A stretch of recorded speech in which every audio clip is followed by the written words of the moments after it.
ሰላም ውድ የቻናሌ ቤተሰቦች እንዴት ናችሁ? አካውንታንቶች፣ የንግድ ድርጅቶች ወይም በንግድ ላይ የተሰማሩ ግለሰቦች ለኢንቨንተሪ በቂ ግንዛቤ፣ በቂ እውቀት ሊኖራቸው ይገባል ማለት ነው።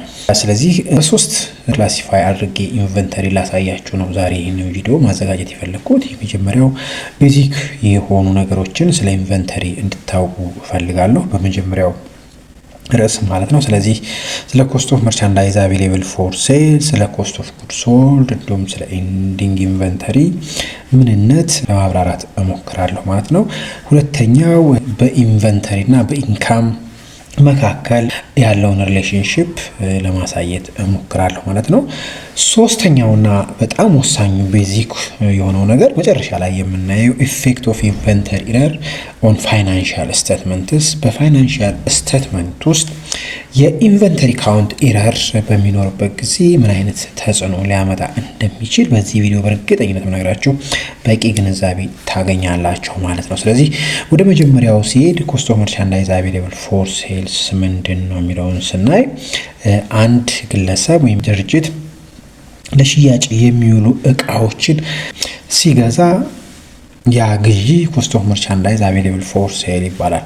በአጠቃላይ ግን ኮስት ኦፍ መርቻንዳይዝ አቬሌብል ፎር ሴልስን ለማግኘት ቢጊኒንግ ኢንቨንተሪ which means ላስት ይር ወይም ፕሪቪየስ ይር፣ ኤንዲንግ ኢንቨንተሪ ማለት ነው ከረንት ይር ቢጊኒንግ ኢንቨንተሪ ሆኖ ስለሚያገለግል፣ ስለዚህ ቢጊኒንግ ኢንቨንተሪ ፕላስ ኒት ፐርቼዝ ወይም ከረንት ይር ፐርቼዝ ማለት ነው ኮስት ኦፍ መርቻንዳይዝ አቬሌብል ፎር ሴልስን ይሰጠናል። ወይም ደግሞ ኮስት ኦፍ ጉድ ሶልድ የተሸጠ እቃ ፕላስ ኤንዲንግ ኢንቨንተሪ ያልተሸጠ እቃ ስቶክ ላይ ያለ ማለት ነው ወይም ስቶር ላይ ያለ ያልተሸጠ እቃ ደመሩ ኮስት ኦፍ መርቻንዳይዝ አቬሌብል ፎር ሴልስን አጠቃላይ ለሽያጭ የተዘጋጀ ለሽያጭ የተገዛ እቃን መርቻንዳይዝን ሸቀጥን ይሰጠናል ማለት ነው።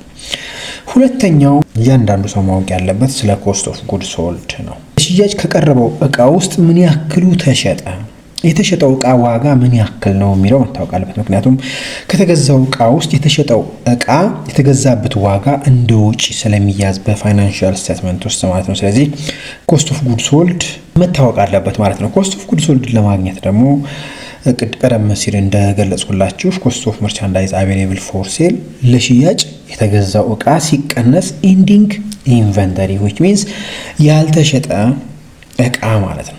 ስለዚህ አጠቃላይ ለሽያጭ ከቀረበው እቃ ላይ ያልተሸጠውን የእቃ መጠን ስንቀንስ የምናገኘው ኮስት ኦፍ ጉድ ሶልድ የተሸጠውን የእቃ ዋጋ እናገኛለን ማለት ነው። ስለዚህ አጠቃላይ የተሸጠውን እቃ ኮስት ወይም ወጪ መጠን እናገኛለን ማለት ነው። ሌላው ኢንዲንግ ኢንቨንተሪ ነው። ኢንዲንግ ኢንቨንተሪ የምንለው ወይም ያልተሸጠ እቃ እጃችን ላይ ኦን ሃንድ ያለው የኢንቨንተሪ መጠን ነው።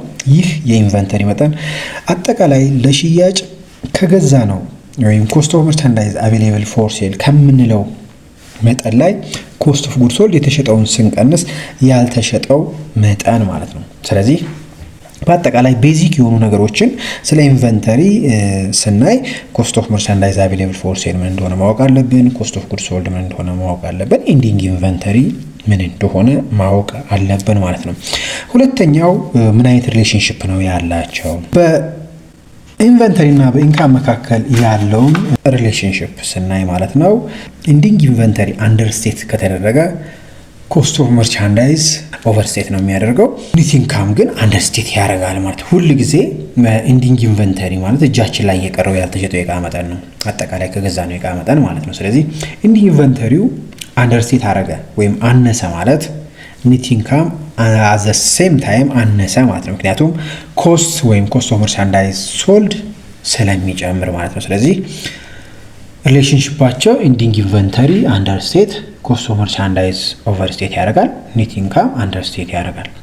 በሌላ መልኩ ኤንዲንግ ኢንቨንተሪ ኦቨርስቴት ተደርጎ በፋይናንሻል ስቴትመንት ውስጥ በኢንካም ስቴትመንት ውስጥ ወይም በባላንስ ስቴትመንት ውስጥ የሚታይ ከሆነ ኮስት ኦፍ መርቻንዳይዝ ሶልድ አንደርስቴት ያደርጋል፣ ኒት ኢንካም ደግሞ ኦቨርስቴት ያደርጋል። ምክንያቱም ኮስት ኦፍ መርቻንዳይዝ ማለት የተሸጠው እቃ ዋጋ ነው። ስለዚህ ወጪ በቀነሰ ቁጥር ኒት ኢንካማችን እየጨመረ ስለሚሄድ ማለት ነው። ስለዚህ ያላቸው ሪሌሽን ኒት ኢንካም እና ኢንቨንተሪ ይህን ይመስላል ማለት ነው።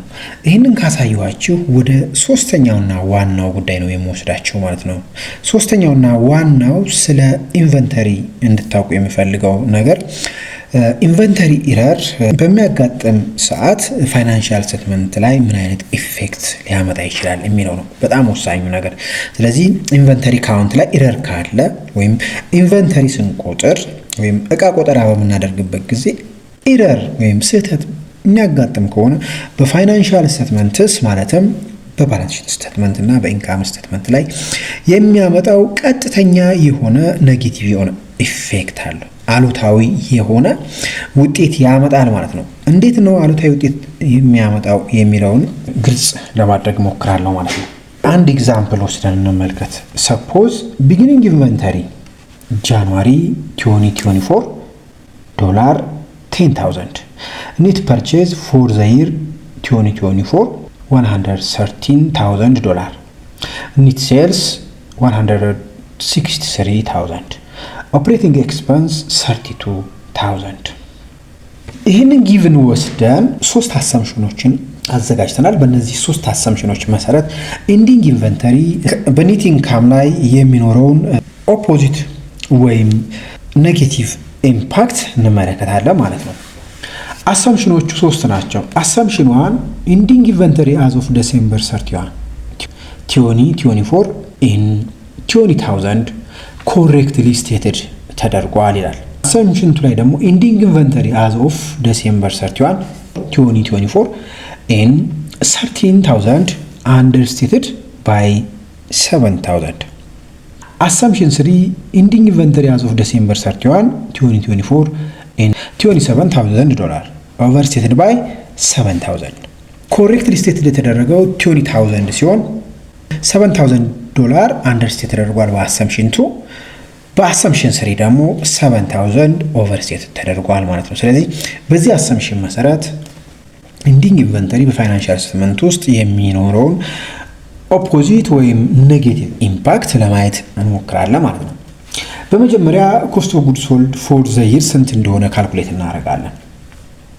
ቢጊኒንግ ኢንቨንተሪ ጊቨን 10,000 ኔት ፐርቼዝ 113,000 ኮስት ኦፍ መርቻንዳይዝ አቬሌብል ፎር ሴል which means 10,000 plus 113,000 114,000 ending inventory current year 20,000 which is correctly stated on the financial statement.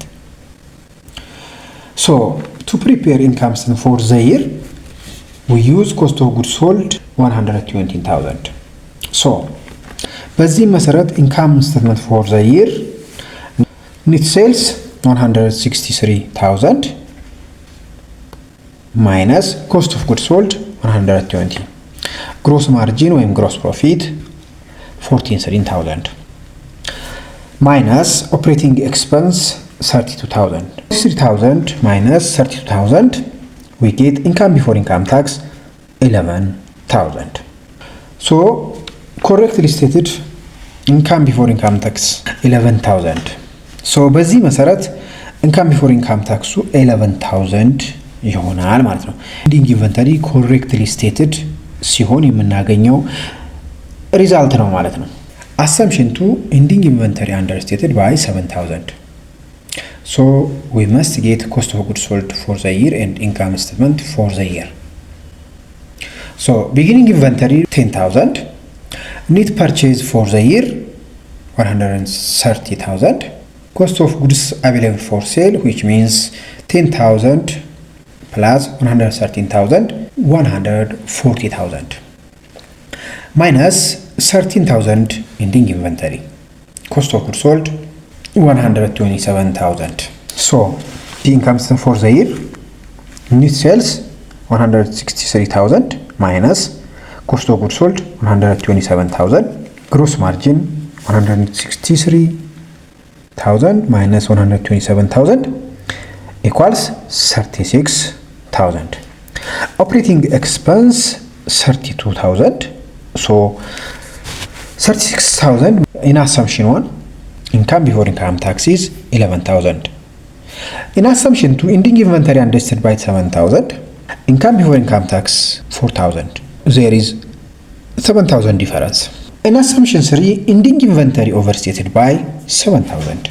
When we calculate cost of goods sold for the year, beginning inventory 10,000, net purchase 130,000, cost of goods available for sale 140,000, which is 10,000 plus 113,000. Cost of goods available for sale minus ending inventory, which is 114,000 minus 27,000.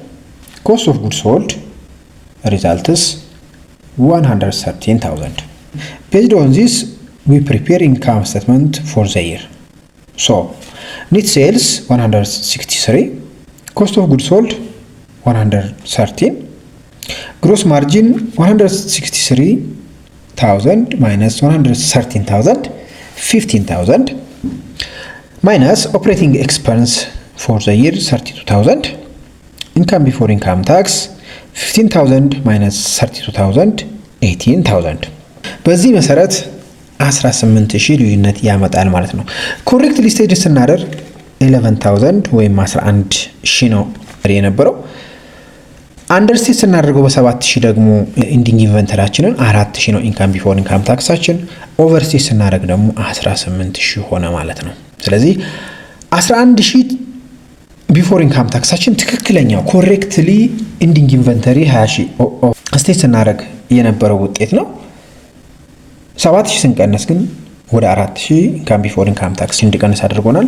ኦቨርስቴት ስናደርገው ደግሞ ኢንካማችን እንዲጨምር አድርጓል ማለት ነው። ስለዚህ በትክክል ማሳወቅ የነበረብን 20,000 ሲሆን 7,000 አንደርስቴት በማድረግ እንዲሁም ደግሞ ኦቨርስቴት በማድረግ የምናዘጋጀው ኢንካም ስቴትመንት ትክክል አይደለም ማለት ነው። ስለዚህ እንዳያችሁት ቀጥተኛ የሆነ ተጽዕኖ ነው የሚያሳርፈው ማለት ነው። ምክንያቱም ትክክለኛውን ወጪ አይደለም የሚያሳየን ማለት ነው። ስለዚህ ትክክል ያልሆነ ወጪ በአንድ በኩል አንደርስቴት በማድረግ ኮስታችን እንዲጨምር አድርገናል። ኮስታችን እንዲጨምር ማድረጋችን ኔት ኢንካማችን እንዲቀንስ አድርገናል ማለት ነው። በሌላ በኩል ኦቨርስቴት ስናደርገው በ7,000 ወይም 7,000 ኦቨርስቴት ሲደረግ ሚኒማይዝ እንዲያደርግ እንዲቀንስ አድርገናል። በሌላ መልኩ ኢንካም ቢፎር ኢንካም ታክሳችን ማክሲማይዝ እንዲያደርግ ወይም እንዲጨምር አድርገናል ማለት ነው በ7,000። ስለዚህ ኢንካም ስቴትመንት ላይ ያለው ተጽዕኖ ይሄን ይመስላል ማለት ነው። ሌላው በባላንስ ሺት ስቴትመንት ላይ ምን አይነት ተጽዕኖ ያሳርፋል የሚለውን እንመልከት። ባላንስ ሺት ስቴትመንት ላይ እንግዲህ አሴት ላያቢሊቲ እና ኢኩዊቲ 3 ሎች አሉ ማለት ነው። በእነዚህ ክላሲፊኬሽን ውስጥ ኢንቨንተሪ ኮሬክትሊ ስቴት ሲደረግ 20,000 ነው። ኢኩዊቲውም አዘ ሴም ታይም ላያቢሊቲ 0 ነው ስላል 20,000 ይሆናል ማለት ነው ኮሬክትሊ ስቴት ሲደረግ ማለት ነው። አንደርስቴት ስናደርገው 13,000 ነው። ምክንያቱም 7,000 አንደርስቴት አደረገ ማለት 13,000 ነው። ከ20,000 ላይ 7,000 ስንቀንስ ማለት ነው። ኢኩዊቲ 13,000 ይሆናል ማለት ነው። ኦቨርስቴት ስናደርገው ኢንቨንተሪ 27,000 ይሆናል። አት ዘ ሴም ታይም ኢኩዊቲ 27,000 $7,000 ኦቨርስቴት ያደርጋል ማለት ነው። አንደርስቴት ስናደርገው በ7,000 አንደርስቴት ያደርጋል። ኦቨርስቴት ስናደርገው በ7,000 ኦቨርስቴት ያደርጋል ማለት ነው። ስለዚህ በሁለቱም ፋይናንሻል ስቴትመንቶች ላይ ከፍተኛ የሆነ ኔጌቲቭ የሆነ ኦፖዚት የሆነ ተጽዕኖ አለው ማለት ነው። ኢንቨንተሪ በትክክል አለመቁጠራችን ማለት ነው። ስለዚህ የተሸጠውን እና ያልተሸጠውን እቃ በትክክል መቁጠር ትክክለኛውን ሂሳብ በፋይናንሻል ስቴትመንት ላይ እንድናሳይ ያደርጋል። ምክንያቱም 20,000 ብለን መመዝገብ ሲገባን 13,000 ስናደርግ 7,000 ነስን ማለት ነው ከትርፋችን ላይ 7,000 ስንጨምር ደግሞ ያላተረፍነውን የትርፍ መጠን በፋይናንሻል ስቴትመንት ላይ እንዲታይ አደረግን ማለት ነው። ስለዚህ በእነዚህ ሁለት ምክንያቶች ፋይናንሻል ስቴትመንታችን ትክክል እንዳይሆን ያደርገዋል ማለት ነው። ይህ ማለት ደግሞ በድርጅቱ ትክክለኛ ሂሳብ እንዳይኖር ያደርጋል። ሁለተኛ ከድርጅቱ ጋር የሚሰሩ ኤክስተርናል ኢንፎርሜሽን ዩዘሮች የምናቀርብላቸው ፋይናንሻል ስቴትመንት የተሳሳተ ይሆናል ማለት ነው። ውድ ተመልካቾች ዛሬ ስለ ኢንቨንተሪ በቂ ግንዛቤ እንዳገኛችሁ ተስፋ አደርጋለሁ። በቀጣይ ቪዲዮ እስከምንገናኝ ቸር ሰንብቱ። ቪዲዮ ላይክ፣ ቻናሉን ሰብስክራይብ አድርጉ። ባይ